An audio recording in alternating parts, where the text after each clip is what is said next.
Sobat Bundadi, apa kabar? Sehat selalu ya, bahagia selalu, damai sejahtera, semangat luar biasa. Kali ini kita akan membahas mengenai kebahagiaan semu.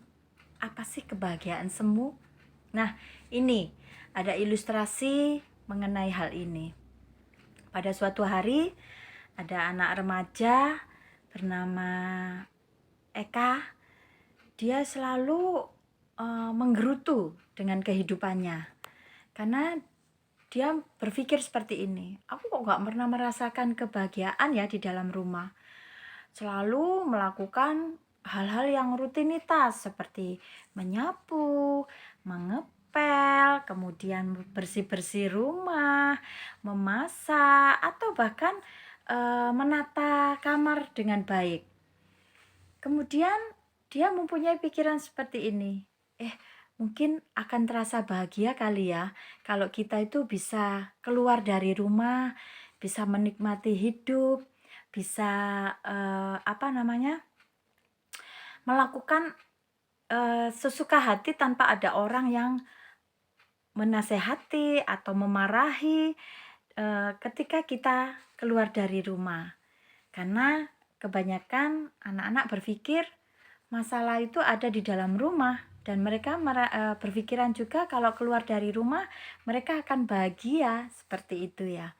Kemudian dia berpikiran seperti ini, seandainya ya aku ini kos sendiri, seperti itu, punya tempat sendiri, mungkin aku akan bisa memutar musik seenak aku sendiri tanpa dimarahi orang tua karena harus mendengarkan musik keras-keras, mungkin seperti itu. Dan juga dia tidak berpikir bahwa di lingkungan di luar rumah justru kita akan menghadapi banyak sekali tantangan di dalam hidup ya. Salah satunya mungkin karena kita mungkin kos itu kita nggak hidup sendiri seperti di hutan ya. Tentunya ada teman-teman kos atau juga orang-orang lah di sekitar kita selain kita sendiri ya. Tentunya kalau kita mendengarkan musik, meskipun itu di ruangan kita sendiri ya, di dalam kamar kos, kalau kita membunyikan hal-hal yang keras, tentunya orang yang lain tuh pun akan bising mendengarkan lagu-lagu itu. Ya kalau ada yang cocok dengan lagu apa yang kita putar ya. Tapi kalau mereka tidak cocok dengan apa yang kita putar, pasti kita akan menjadi batu sandungan, menjadi beban bagi mereka. Yang pastinya mereka akan sakit hati dengan apa yang kita lakukan juga.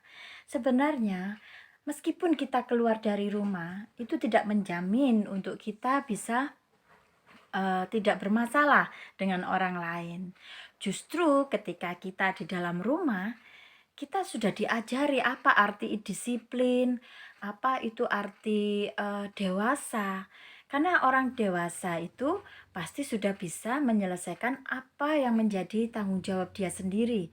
Misalkan untuk memasak di rumah, menyetrika baju ya, mengepel, menyapu, itu pun akan kita lakukan setelah kita keluar dari rumah. Karena itu itu sudah menjadi kehidupan yang harus kita lakukan.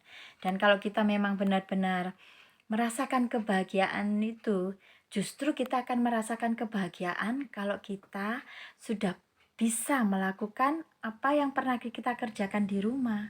Jadi ketika kita bisa keluar dari rumah, beradaptasi dengan orang lain pun kita akan bisa, karena kita sudah bisa melakukan hal-hal yang seperti biasanya kita lakukan, seperti tadi berkomunikasi dengan orang lain, kemudian bisa membenahi rumah sendiri. Pasti di luar juga seperti itu, meskipun kita kos, meskipun kita punya rumah sendiri, ya hal-hal yang kita lakukan akan tetap seperti itu. Kita akan membersihkan rumah, membuat rumah itu nyaman, membuat orang lain juga senang kepada rumah kita, tidak menyakiti orang lain, itu yang terpenting ya.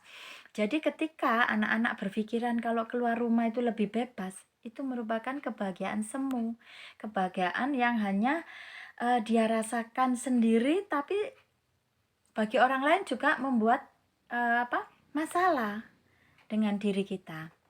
Jadi itulah yang patut kita pikirkan dengan bijak, agar kita juga tidak berpikiran mencari kebahagiaan semu di luar sana.